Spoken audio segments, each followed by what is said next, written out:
Respect for Gordon. The engines of the Sodor Railway were always busy.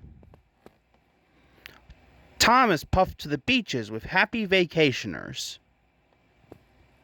and Gordon proudly pulled the express.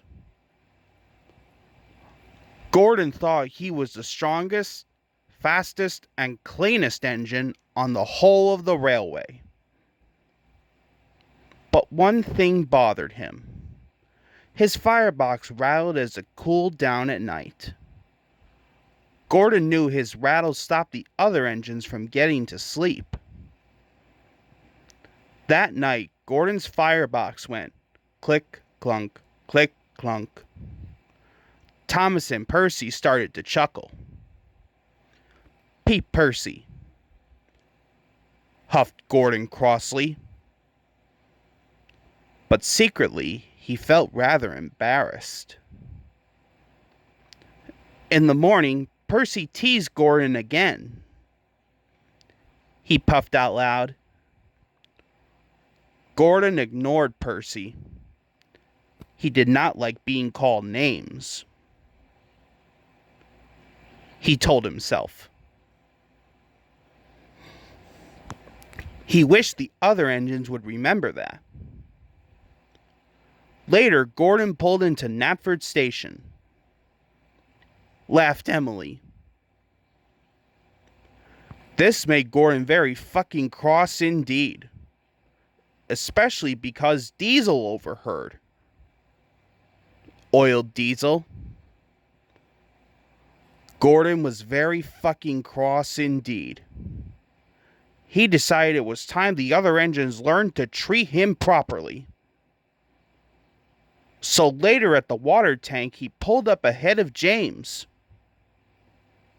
James was surprised. At Knapford, Percy had brought Gordon's coaches into number 1 platform. Said Gordon. Percy muttered to himself crossly. Later, Gordon told his friends to give a polite toot-toot whenever they saw him. Asked Thomas. He was very puzzled. Huffed Gordon grandly. And he steamed away. Wheeshed Emily. Gordon steamed across the island. He felt very pleased with himself. He was sure the other engines would forget his clunk-click and treat him properly now. He saw Emily coming. He listened for her toot-toot. But Emily didn't toot at all. This made Gordon very cross. He was so cross that he didn't see the signal telling him to stop. And he didn't see the goods train ahead until it was too late.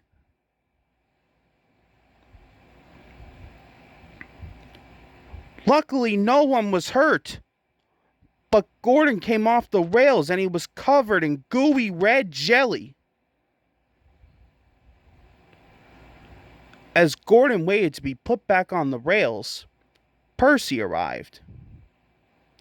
Pete Percy. Then James puffed up. Joked James. Finally, Thomas arrived. Puffed Thomas cheekily. At last, Gordon was back on the rails. He felt very foolish indeed. Edward pushed him to the fitter's yard. Gordon had to stay at the fitter's yard for a long time. It was hard to get the jelly out of his engine. Emily and Henry took in turns to pull the express for him. One evening at Tidmouth Sheds, Henry huffed. Agreed Emily. Pete Percy. Gordon knew the other engines were pulling the express for him. He thought. Finally, Gordon was as good as new. The fitters had even managed to fix the rattle in his firebox. That evening, Gordon had something to say. "Tease, James?" puffed Gordon. Said Thomas. All the other engines agreed.